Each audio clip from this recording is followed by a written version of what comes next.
আগামীকাল তোমাদের পরীক্ষা আশা করি প্রত্যেকের ভালো হবে।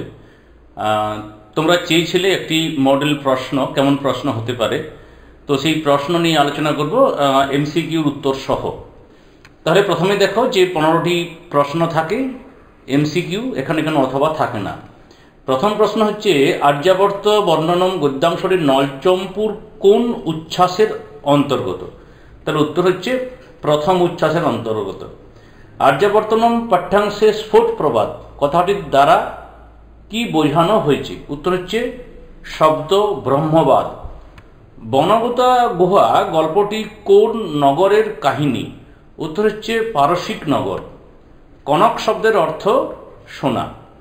এরপর পদ্যাংশ থেকে শঙ্করাচার্যকে ড্যাশ অবতার বলে মনে করা হয়? উত্তর হচ্ছে পশুপতি অবতার। তারপর অপাঙ্গে শব্দটির একটি প্রতিশব্দ হলো কটাক্ষ অর্থাৎ ডি। তব জল মহিমা নিগমে খ্যাত, এখানে নিগম হচ্ছে বেদাদি শাস্ত্র। শ্রীমদ্ ভাগবত গীতা মহাভারতের কোন পর্বে আছে? উত্তর হচ্ছে ভীষ্ম পর্ব। নাট্যাংশ থেকে বাসন্তিক স্বপ্নম নাটকটির রচয়িতা কৃষ্ণমাচার্য বা শ্রীকৃষ্ণমাচার্য। কুহু শব্দের অর্থ? এই প্রশ্নের উত্তরটি কমেন্টে জানিও। কুহু শব্দের অর্থ এটা অবশ্যই বলবে, নিশ্চয়ই পারবে সকলে। সাধয়ম শব্দটির প্রতিশব্দ গচ্ছাম। নাটকের শেষে নেপথ্যে কি ধ্বনি শোনা গিয়েছিল? না, মৃদঙ্গ ধ্বনি। প্রথমত এরপর বলি যে সাজেশন এবং গতকাল একটি ব্যাকরণের অংশ দেওয়া হয়েছিল, সেই অংশটা যারা দেখনি তারা দেখতে পারো। আর টেস্টের পূর্বে আরেকটি প্রশ্ন দেওয়া হয়েছিল, সেটি দেখতে পারো। সবাই মিলে কিন্তু প্রস্তুতি হয়ে যাবে কিছুক্ষণের সময়ের মধ্যেই দেখে নেবে এগুলো করা আছে কিনা। নতুন করে কিছু করতে বলবো না। সাহিত্য ইতিহাস মেঘদূত লিখেছেন এখানের মধ্যে কালিদাস। গুপ্ত যুগের নিউটন বলা হয় আর্যভট্টকে। ফলিত জ্যোতিষশাস্ত্র রচনা করেন কে? বরাহমিহির। এরপর এসে কিউ 11টি প্রশ্ন করতে হবে গদ্য পদ্য নাট্যাংশ থেকে। তাহলে এখানে প্রথমে 3টি আর্যাবর্তের শিক্ষা ব্যবস্থা কিরূপ ছিল নিশ্চয়ই জানো, গুরুকুল শিক্ষা ব্যবস্থা ছিল। তারপরে যক্ষরা কার অনুচর? নিঃশ্রিক কথার অর্থ কি? গুহার ভিতর প্রবেশ করে অলিপর্বা, এটা আলিপর্বা, অলিপর্বা কি দেখলো? দস্যুদের বস্তাগুলি কিসের দ্বারা পূর্ণ ছিল? এটা এক্সট্রা প্রশ্ন, আমার মনে হলো এটা আসতে পারে তাই দিয়েছিলাম। এবারে যে কোনো 3টি। তব তট নিকটে যস্য নিবাস, কার তট নিকটে বাস করার কথা বলা হয়েছে? তার ফল কি? জঠর শব্দের অর্থ। সাথে রইল ভগবদ গীতার কটি অধ্যায়, গীতার মূল উপদেশ কি ছিল? আচ্ছা, তোমাদের কতগুলো প্রশ্ন বলি, যে দেখো ভেবে নয় যেগুলো তোমাদের করা আছে কিনা। ধাম ধর্মস্য, ধাম ধর্মস্য বলা হয়েছে কাকে? তারপর কশ্যপ কিভাবে জীবন কাটাতো? তাহলে এটা উত্তর কি বলতো? অতি বিলাসিতায়। কর্মযোগে কিসের প্রশংসা করা হয়েছে? না, কর্মযোগে মোক্ষের প্রশংসা করা হয়েছে। ঠিক আছে।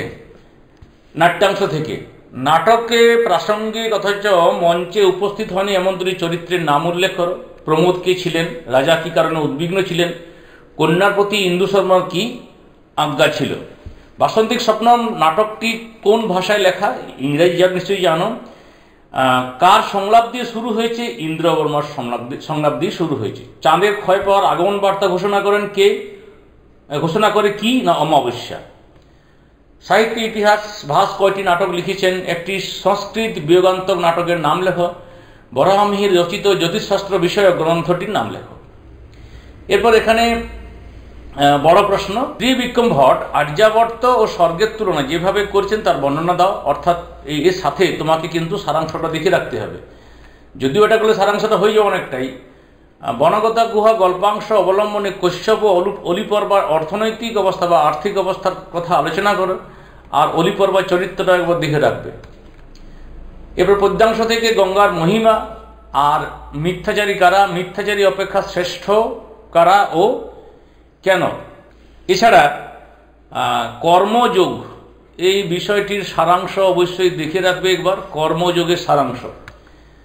নাট্যাংশ থেকে রাজা ইন্দ্রবর্মা অথবা কৌমুদী চরিত্র বিশ্লেষণ করো। নাটকের সার্থকতা বিচার করো, এটা এক্সট্রা প্রশ্ন। নারিকা হপি যুগায়তে উক্তিটি বিশ্লেষণ করো। সামাজিক নিয়ম ও শাস্তির যে পরিচয় পাওয়া যায় সেটা একবার চোখ বুলিয়ে নেবে। সাহিত্য ইতিহাস ভাষ সমস্যা কি তা সংক্ষেপে বর্ণনা করো। বিশাখ দত্ত ও মুদ্রা রাক্ষস সম্বন্ধে সংক্ষিপ্ত বিবরণ দাও। অবশ্যই জয়দেবের গীত গোবিন্দ এটা দেখতে হবে, জয়দেবের গীত গোবিন্দরা দেখে রাখবে। আর প্রাচীন ভারতের আয়ুর্বেদ চর্চা এটা দেখছো। এরপরে আমরা চলে আসি ভাব সম্প্রসারণে। ভাব সম্প্রসারণে তো বলা যায় না, তবু তমসী গতির মর্ম খলু সংসারে, এটা স্বধর্মে নিধনং শ্রেয় পরধর্ম ভয়াবহ, এটা দেখতে পারো। তব চেত মাত স্রোত স্নাত পুনরপি জঠরে সোহপি ন ছাত্র। এরপরে কারক বিভক্তি, এই প্রসঙ্গ আর পড়ছি না, এই সমস্ত উত্তর কিন্তু গতকাল দেওয়া হয়েছে এই সমস্ত প্রশ্নগুলির, এখান থেকে 9 পর্যন্ত। ব্যাস বাক্য সহ সমাস, তারপরে শব্দযুগলের অর্থ পার্থক্য, তারপরে এক কথায় প্রকাশ, সমস্তগুলো দেওয়া রয়েছে, দেখে নিও। এটাও প্রত্যয় বা পরিনিষ্ঠিত রূপ, এটাও দেখে নেবে। এরপরে 10-এ দুটো প্রশ্ন, একটা ইন্দো ইউরোপীয় ভাষাগোষ্ঠীর মধ্যে ভারতীয় আর্য ভাষার বা সংস্কৃত ভাষার স্থান নিরূপণ করো। আর বিভাজন কিসের ভিত্তিতে হয়েছিল সেটা উদাহরণসহ লিখতে বলতে পারে। আর্য ভাষার বিভিন্ন স্তর সম্পর্কে আলোচনা করো। এই 11 নম্বরে বলা যাবে না কি আসবে, এই দুটো সংস্কৃতে অনুবাদ প্রশ্নের ধরন দেখেই সেটাই করা হলো। আর তারপরে একটি সংস্কৃতে নিবন্ধ রচনা করতে বলে, সেটা দেখবে, এরকম আসতে পারে। সকলকে শুভেচ্ছা জানিয়ে এখানে শেষ করছি। তোমাদের পরীক্ষা খুব ভালো হোক।